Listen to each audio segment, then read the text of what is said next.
কেন বলি যে আমি যা করি এইটা ইসলামের সব থেকে খাঁটি, আর কোনো খাঁটি কিছুই নাই? এই কথা আমরা কেন বলি? আমরা কেন মানুষকে আপন করতে পারি না? কেন মানুষকে শত্রু বানাই? নবীওয়ালা কাম আমিই করি। আমি তাফসীর করতেছি, আমি যদি বলি আমি ইসলামের সব থেকে বড় কামটা করতেছি, তো আমার মতো পাগল আর দুনিয়ায় কেউ নেই। যারা মসজিদ ইমামতি করে তারা যদি বলে সব কাম আমি করি, যারা ওয়াজ করে তারা যদি বলে সব কাম আমি করি, যারা ইসলামের বই লেখে তারা যদি বলে সব কাম আমি করি, এটা কি হইল? না, হইল না। আপনি তো বাকিগুলারে শত্রু বানাই দিছেন। আপনি স্বীকৃতি দেন, যারা ওয়াজ নসিহত করেন লাখো জনতার কাছে কোরআনের কথা পৌঁছায় দেন, সুবহানাল্লাহ। যারা তাবলীগি জামাত করেন, তাবলীগি জামাতের ভাইয়েরা নিজের পকেটের খাইয়া বাড়ি বাড়ি গিয়ে কলেমা শিখান, নামাজ শিখান, ভালো কাজ করতেছে, সুবহানাল্লাহ। যারা মসজিদ ইমামতি করেন তারা খুব কম পয়সায়, মিনিমাম পয়সায় প্রতি শুক্রবার বক্তব্য রাখেন, সমাজ উন্নয়নমূলক কাজ এ অংশগ্রহণ করেন। যারা ইসলামের নামে বই লেখেন তারা জাতিকে সচেতন করেন। যারা ইসলামের রাজনীতি করেন তারা রাজনীতি যাতে জাহান্নামের দিকে না যায় সেই জন্য জীবন দিয়ে পাহারা দেয়, জাতিকে পাহারা দেয়। আমি বুঝি না মানুষের মাথা কতটা খারাপ হলে সে যেটা করে ওইটাই ভালো, বাকি সব খারাপ। এই কথা আপনি কেন বলেন?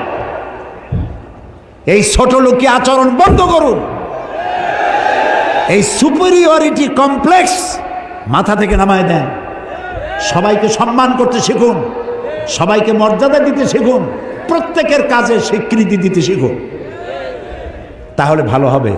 15 কোটি মুসলমান যদি এক থাকে এই জমিন কোনো শকুনের কুদৃষ্টি পড়তে পারবে না। আর যদি শকুনের কুদৃষ্টি পড়ে আমাদের এই ঘর মারামারিতেই পড়বে।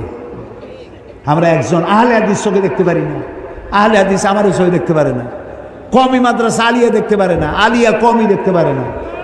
কয় যে আলিয়া এর সব কিছু খালি আছে। এগুলো কেন কই কন্ত দেখি? আমি তো বলি আমার এই দুইটা চোখ, আপনার কয়টা? দুইটা, একটা ডান আর একটা। এই দুইটা চোখের মধ্যে আপনার কাছে কোনটা প্রিয়? হ্যাঁ, দুটেই। আমার কাছেও আলী আর কওমি মাদ্রাসা আমার দুইটা চোখের মতো প্রিয়। আমি যখন যেখানে যাই, এই যে চট্টগ্রামের সব থেকে বড় মাদ্রাসা পটিয়া মাদ্রাসা, হাটহাজারী মাদ্রাসা, আমি সব মাদ্রাসা সফর করি, আলেমদের সঙ্গে দেখা করি। মৌলানা শামসুল হক সাহেব ফরিদপুরি রহমতুল্লাহ সদস্য হুজুর যাকে বলা হয়, আমি তার উজু করাইছি, তার পাও ধোয়াই দিয়েছি। আমি খতিবে আজম মৌলানা সিদ্দিক আহমদ সাহেবকে খেদমত করেছি। আমি মক্কা শরীফে জ্বর হয়েছে, আমি তার পাশে বসে পাও চেপেছি তার। কিন্তু আমি ছোট হয়ে যাইনি। তা আমরা আলেমদেরকে সম্মান কেন করতে পারবো না? কওমি মাদ্রাসাও আমার, আলিয়াও আমার, তাবলীগি জামাতও আমার, আহলে হাদিসও আমার। আমরা সবাই এক হতে পারি না কেন? আমরা যদি এক হই তাহলে শত্রুরা আমাদেরকে ছোট চোখে আর দেখতে পারবে না।